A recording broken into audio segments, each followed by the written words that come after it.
Imagine encountering someone who enters your life like an unstoppable force, pulling you in with an intensity that you can't deny.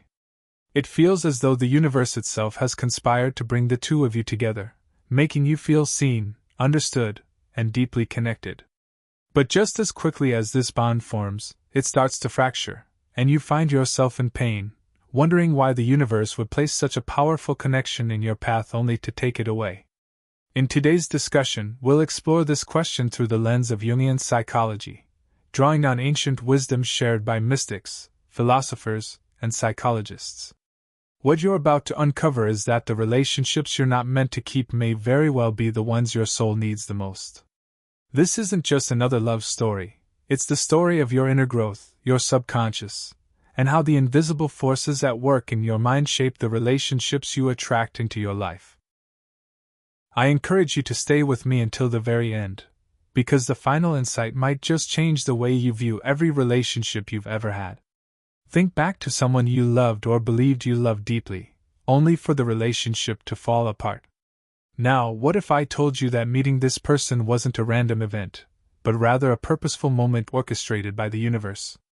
What if their role in your life was never meant to be permanent, but to awaken something inside you? Carl Jung proposed that every person we meet serves as a mirror, not only reflecting who we are in the present, but also revealing the parts of ourselves that we're unaware of. He referred to these hidden parts as our shadow, the aspects of ourselves that we either repress, deny, or simply fail to see. These intense, short-lived relationships act as catalysts for activating our shadow. They stir up emotions, desire, fear, insecurity, and hope that we may not even realize we've been carrying. They bring to the surface wounds we thought were healed or wounds we never knew existed, making us feel both alive and unstable at the same time. You may be wondering why the universe would send you so much pain in the form of love.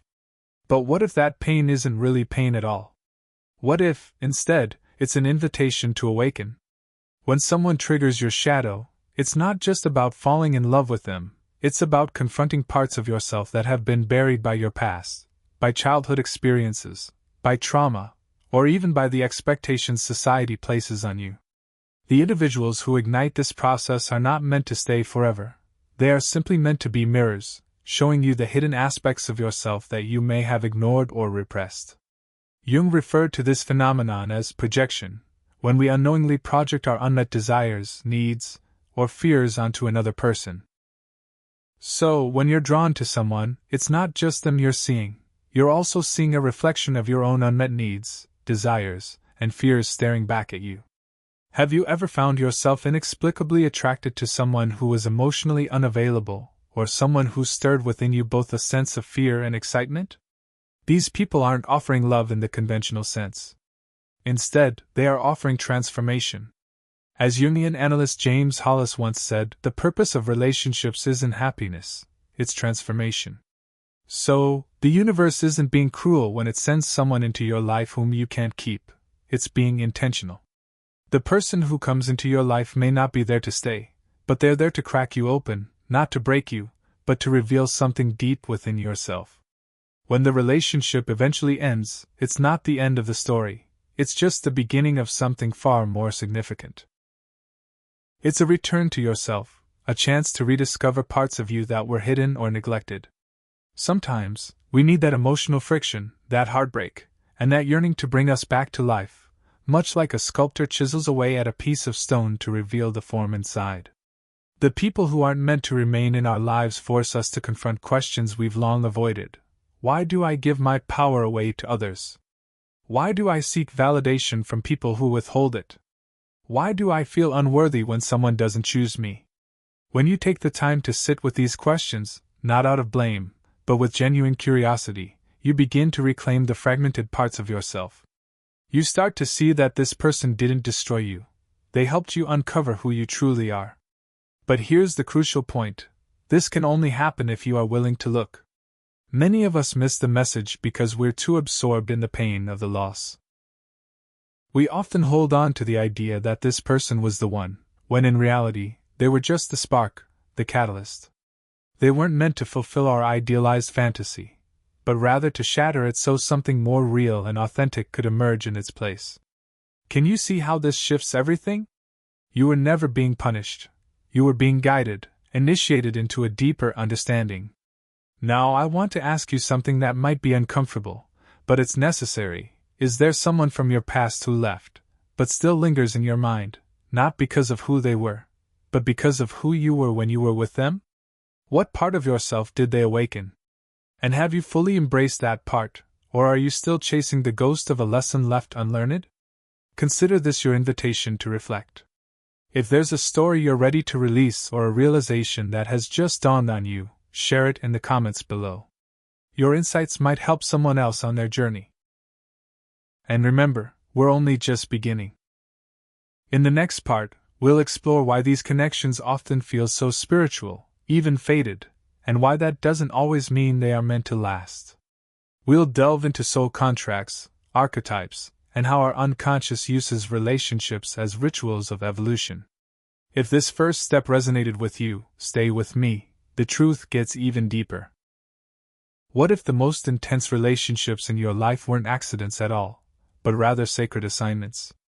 We often speak of fate, soulmates, and divine timing, but we rarely understand the depths of these concepts. Carl Jung believed that the psyche is not only personal, but also collective and archetypal. This means that every story we live is both deeply individual and universally shared. Your heartbreak is yours, but it's also part of a much larger myth playing out through you. Nowhere is this more evident than in those connections that feel like destiny, only to end in devastation. You may have heard the term soul contract. It's the idea that before we are born, our souls choose certain people to meet. Sometimes these connections aren't about love lasting forever, but about learning something eternal. While Jung may not have used the term soul contract, the concept is very much in line with his work.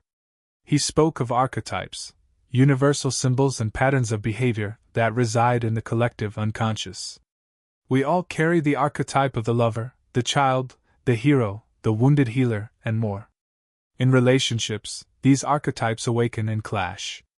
Have you ever met someone who felt like home, even though they brought chaos into your life? Someone who made you feel alive, but also unsteady? That's not just chemistry, it's an archetypal encounter. It's a dance between the parts of yourself that you know, and those that remain hidden. These relationships are not random, they are symbolic, like rituals in disguise. When you meet someone who shakes your soul, your unconscious is speaking to you, saying, "Look here.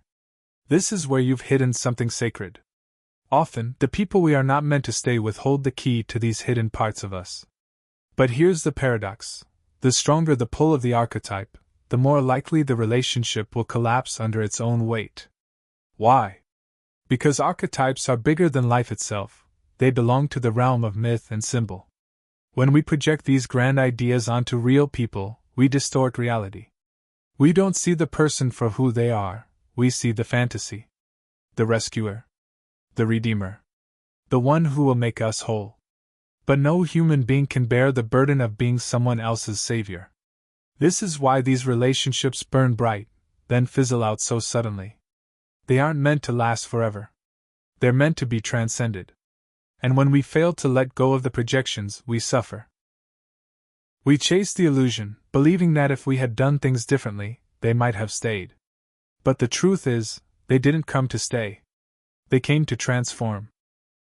Psychologist Robert A. Johnson, a student of Jung, wrote in his book on romantic love that falling in love is a form of madness, a sacred kind of madness that calls us to see the divine in another person.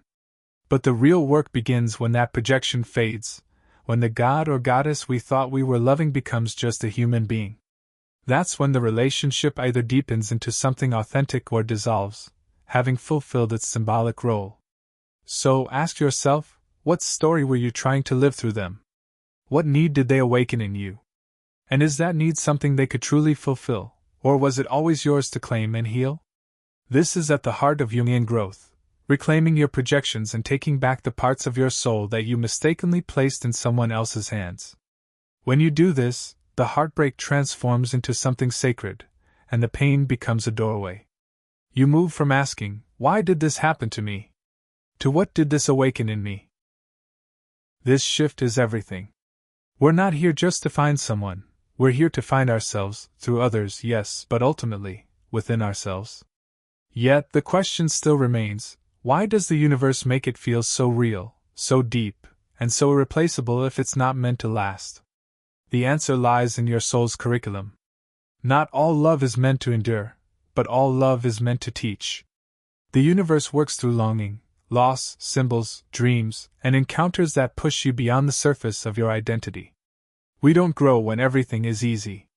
We grow when something cracks, when the foundation shifts, and we're forced to rebuild from the inside.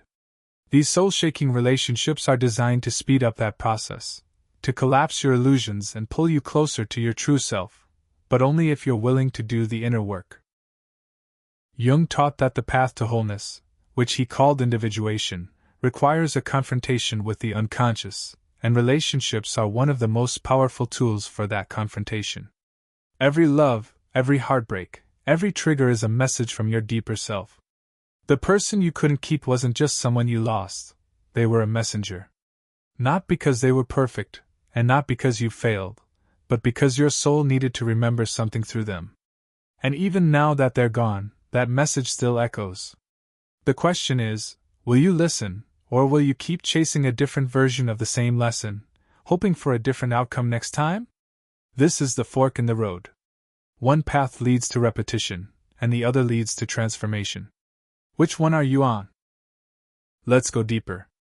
In the next part, we'll explore the unconscious patterns that keep pulling you to the same types of people and how to break that cycle.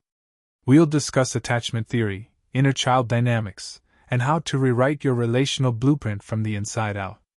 If this resonates with you, leave a comment below. What archetype do you think you've projected onto others in the past? The lover? The savior? The parent? And what did you learn about yourself when that projection fell apart? Your story matters, and someone else may need to hear that they're not alone. Stick with me, the most important insight is still ahead. We often speak of love as if it's a mystery outside of us, something to be found, something that just happens. But what if love, especially the kind that wounds us, is not random at all? What if, instead of simply meeting people, you are meeting parts of yourself dressed in someone else's skin? The people you're drawn to, especially the ones you can't keep, are not accidents. They are patterns, reflections, coded messages from your unconscious. Until you decode them, you will continue to live out the same relationship in different forms, over and over again. As Carl Jung said, everything that irritates us about others can lead us to a deeper understanding of ourselves, including our lovers. Now, let's talk about patterns. Why you keep attracting the same type of person, even when you're sure you're looking for something different. Jungian psychology tells us that we're not always fully aware of our motivations. The ego, the conscious mind, believes it's in control, but beneath the surface lies the unconscious, a vast reservoir of memories, desires, fears, and wounds. It is in this hidden realm that our relational templates are formed.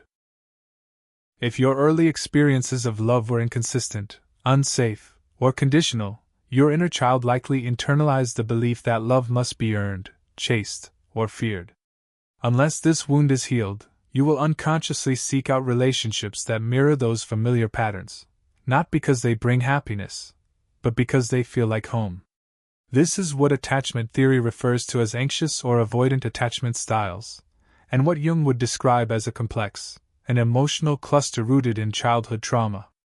So, when you meet someone who triggers your attachment wound, someone who draws you in only to push you away, it may not be the universe playing tricks.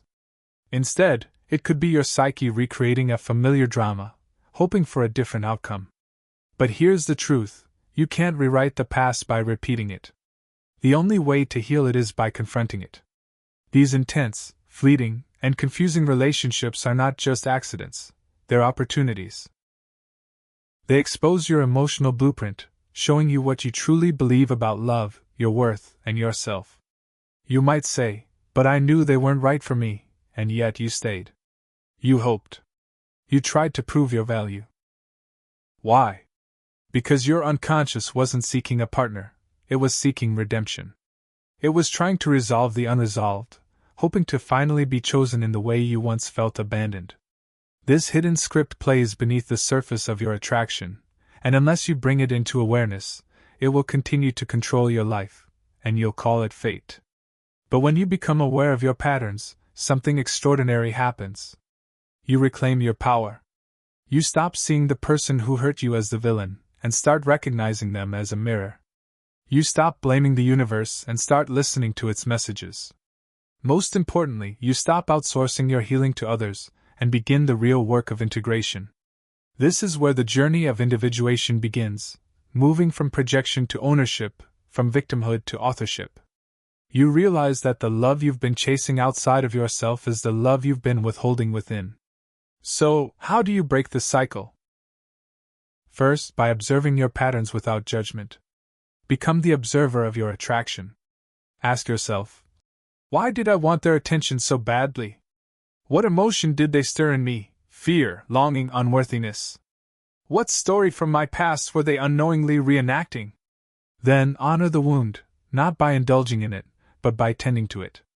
Your inner child doesn't need another person to rescue them. They need you to finally see them, hold them, and validate their pain. This process is not easy. It requires courage, presence, and a willingness to sit with discomfort. But this is how you become whole. Because the people you are not meant to be with, they are the great initiators. They are the earthquakes that shake the dust off your buried truths. They pull your attention inward and force you to meet yourself.